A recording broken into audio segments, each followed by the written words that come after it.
Hello guys, আমরা এখন বাংলাদেশ বর্ডারের পাশে এসে গিয়েছি। কারণ গত 2-3 দিন ধরে যে ঝামেলা হচ্ছে, সেই ঝামেলাটা হওয়ার পর এখন শান্ত হয়ে গিয়েছে। তাই আমরা এই বর্ডারের পাশে দুজনা চলে এসেছি তোমাদেরকে দেখাবো বলে। কিন্তু বেশিক্ষণ থাকা যাবে না, কারণ ওই পিটি যে নদীটা আছে, ওই নদীটা হলো বাংলাদেশ। আমরা বেশিক্ষণ থাকবো না, কারণ এখানে বিএসএফ ভর্তি। এই যে আমাদের তারের বর্ডার, আমরা এই বর্ডার লাইন, আর ওই পিছনে বাংলাদেশ। তুই কিছু করবো বল। সামনে সামনে বিএসএফ আছে 4 জন, ঠিক আছে। আমি এই দাদাদের বাড়িতে এসছি, এসে এই দেখাবে বলে। দাদা, ওই পিঠটা কি বাংলাদেশ দাদা? হ্যাঁ, বাংলাদেশ। কোন পিঠটা? ওই সাইডটা ওই সাইডটা বাংলাদেশ, তাই তো? আর ওইটা কিন্তু বাংলাদেশের ক্যাম্প, মানে বিএসএফ বাংলাদেশ যে বিএসএফ ক্যাম্প, ওইটা বাংলাদেশের যে বিএসএফ ক্যাম্প, আমি জুম করে দেখাচ্ছি, ওইটা, তাই তো? হ্যাঁ, আর এই পুরোটা, ওই পিঠটা পুরো বাংলাদেশ। কিন্তু এত শুনশান কেন দাদা? ওখানে ঝামেলা চলছে তো, এই কারণে। আর আমাদের এখানে কড়া গার্ড দেওয়া চলছে ইন্ডিয়ার।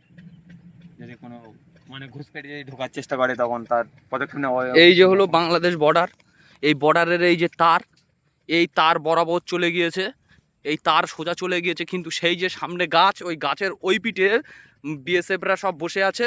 তাই আমরা ওই দিকে বেশি দূর যেতে পারবো না। এই তার আর ওই পিঠটা হলো বাংলাদেশ কিন্তু। আর আপনারা যদি মনে করছেন যে তারটা এখন ছোটখাটো ধরনের করার সামনে আবার কিন্তু বেশি মানে বড় ধরনের একটা তারের ঘেরা দেওয়া আছে। এইটার পরে ওই পিছনে ঘেরে দেওয়া আছে। হ্যাঁ, ঘেরা দেওয়া আছে তারের। আচ্ছা, এই যে ঝামেলা হলো, এখান থেকে কেউ কি পার হয়েছে? সেটা তো বলতে পারছি না, কারণ মানে সিকিউরিটি গার্ড বেশি আছে এখানে, বিএসএফ দের ভালোই গার্ড দেওয়া চলছে। এবার না, কেউ কি ওই পিঠ থেকে সাঁতরে এসছে কোনোদিন? এই কোনোদিন মানে এই ঝামেলা হওয়ার পরে? ঝামেলার পরে আসেনি, কিন্তু তার মানে অনেকবার ওই চলে এসেছে। পিঠটাই আপাতত এই পিঠটাই ঝামেলা হয়নি, একটু দূরে হয়েছে, তাই তো নাকি? হ্যাঁ, হ্যাঁ, ঝামেলা হয়েছে কিন্তু ততটা বোঝা যাচ্ছে না। তো দেখতে পাচ্ছ ওখানে, দেখো একটাও লোকজন দেখা যাচ্ছে না। হ্যাঁ, লোকজন তো দেখাচ্ছে। আচ্ছা দাদা, একটু সামনে কি যাওয়া যাবে? বিএসএফ দেরকে একটু ক্যামেরা করে দেখাবো আমি। সামনে মানে বিএসএফ তো ডাইরেক্ট মানে গুলির অর্ডার আছে, এই কারণে। আর গুলির অর্ডার কেন, কিসের? ও দেওয়া আছে, ইন্ডিয়ান গভর্নমেন্ট থেকে দিয়ে দিয়েছে। তাহলে যাকে দেখবে তাকে গুলি করে দেবে? মানে প্রথমবার করা হবে। এবার আমাদের কাছে তো আধার কার্ড নেই এখানে, ওই কারণে। ও আচ্ছা, ঠিক আছে। একটুকুনি দাদা চলুন না, ওই সাইডটা একটু যাই, একটু দেখি কি আছে ওখানে। ওই সাইড থেকে কি ক্যামেরা করা যাবে দাদা? চলো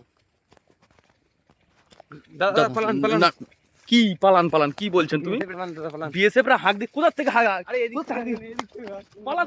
ও দাদা, আমাকে নিয়ে যান দাদা। দাদা, আমি কি করে যাবো? এই দাদা, একটু দাদা, দাদা বন্ধুরা, আমি পরে ভিডিও কল করবো, সব দেখাবো।